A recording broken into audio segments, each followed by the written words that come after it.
વાત કરીએ છોટાઉદેપુરની કે જ્યાં ડીઝલની અછતને લીધે ખેડૂતોને ખેતી કરવી મુશ્કેલ થઈ ગઈ છે। ખેડૂતોને પહેલાં પાણીની અછત અને હવે ડીઝલની અછત પરેશાન કરી રહી છે। જ્યાં એક તરફ સરકાર દ્વારા પેટ્રોલ ડીઝલ પૂરતા પ્રમાણમાં હોવાના દાવા કરાઈ રહ્યા છે, ત્યાં છોટાઉદેપુરના બોડેલીમાં ફરી એકવાર ખેડૂતોને ડીઝલ મળવું મુશ્કેલ બન્યું છે।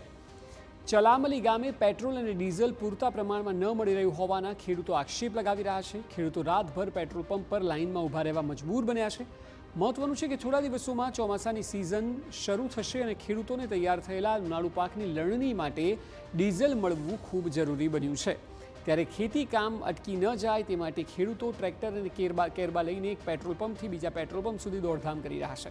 ખેડૂતોનો આક્ષેપ છે કે પેટ્રોલ પંપ ધારકો રેતીની હેરાફેરી કરતા ભારે વાહનોને ડીઝલ આપી રહ્યા છે। ત્યારે વહેલી તકે ડીઝલનું વેચાણ પૂર્વવત કરાય તેવી માંગ ઉઠી છે। પેટ્રોલનો કે ડીઝલનો ધંધો નહીં કરો ભાઈ, અમારી આજીવિકા છે। સરકાર એવું કે છે ખેડૂતની આવક ડબલ કરવાની, અલા કઈથી ડબલ કરશો તમે? અમારા જીવવાના ફોફા પડી જાય છે। આ બધા ટ્રેક્ટરો લઈને આવ્યા છે, હવે 10 લીટરના પૈસા માંડ ભેગા થઈને આવ્યા છે। હવે ધક્કો ખાવાનો, અને એ લોકો આપે કેટલું? 10 લીટર।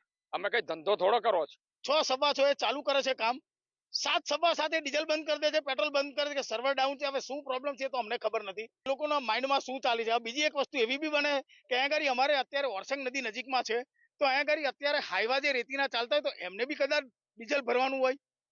તો મારે સરકારને એક વસ્તુ કહેવી છે, પહેલો મુદ્દો કે ભાઈ એકલી રેતી વેચશો અને બિલ્ડિંગો મોટા મોટા બનશે તો લોકો ખાશે, ખેડૂતો કરશે શું? ખેતી કરશે તો લોકોને અનાજ પેદા થઈને આપશે ને।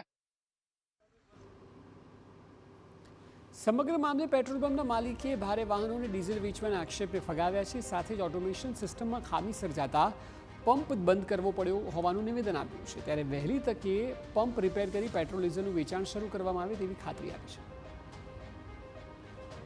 ના, અહીંયા અમારી પાસે કોઈ લીઝ માલિકનો કોઈ નથી, ખેડૂતોને જ આપવા માટે અમે પંપ ખોલેલો છે। ખેડૂતોને અમે અહીંયા લાઈન પાડીને બધાને વ્યવસ્થિત રીતે આપીએ જ છે। આગળ જે વેચાણ થયું બધું એમાં તમે જોઈ શકો 80 થી 90% ખેડૂતોને જ આપેલું છે। ડીઝલ અમારું વેચાણ ચાલુ જ હતું, ચાલુની અંદર ઓટોમાઇઝેશનમાં કંઈક તકલીફ તેને લીધે બંધ થયું છે। અમે કમ્પ્લેન બી નાખી દીધી છે। એન્જિનિયર અમને કીધું ફોનમાં સમજાવું, થઈ શકે તો પોસિબલ હોય તો કરીએ, નહીં તો એન્જિનિયર સવારમાં આવવાનો છે રિપેર કરવા માટે।